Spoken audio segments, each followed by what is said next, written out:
welcome back to Oxford News Now. I mentioned before the break that we would be talking to Tim Walker, local author, and who is talking about his book, The Thames Valley Tales.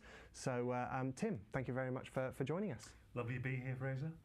And tell us a little bit about The Thames Valley Tales. It's based around almost a journey along the Thames. It's 15 short stories, and so tell us a little bit about how it came to be.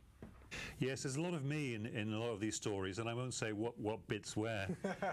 But some of them, like for example the Colnbrook Caper, is based on a friend telling me that he worked in a travel cash business near Heathrow, and the story sort of came from there. So some of it's sort of third-party experience, and some of it's from news stories, like Blue Sky Thinking is based on a real prison break that I read about in the paper.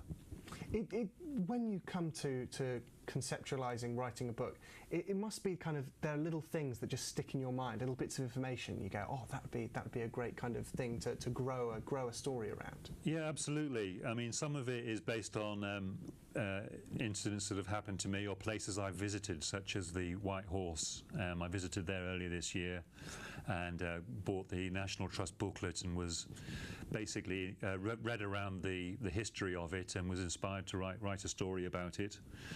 So sometimes it's personal.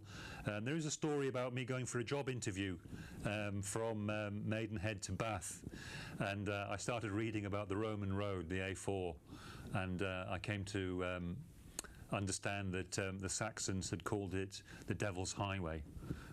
So that became the title of a story, The Devil's Highway. So again, a personal experience of mine mixed in with a little bit of history.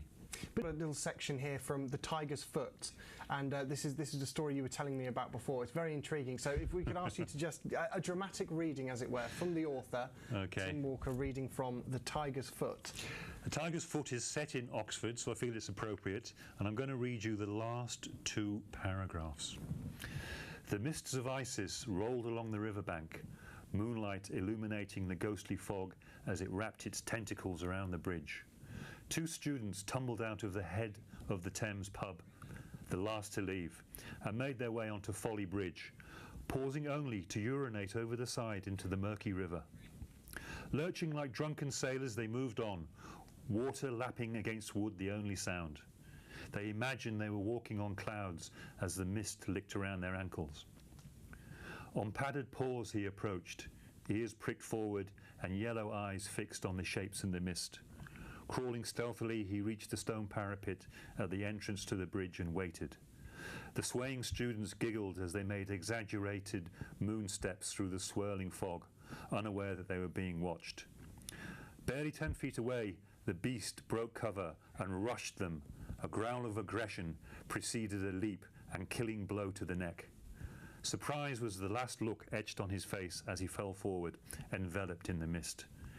The other student broke free and managed a cry of fear as he ran for his life across the Bridge of Follies, scarf flapping in the still night air. Never turn your back on a tiger. Absolutely fantastic. Tim Walker, thank you very much. They're reading from The Tiger's Foot. That was, I very much enjoyed that. Very, very evocative. Maybe it was the fact that it was set in Oxford, but I very much enjoyed that. Thank you very much for coming in. Best of luck with The Life of George, and I'll be sure for all our visitors to go out and check out the Thames Valley Tales. It's on Amazon Kindle store, and we know he has to sell 40 units, so make sure make sure he gets Click away. that number. Thank you very much for joining us. Thank you, Fraser.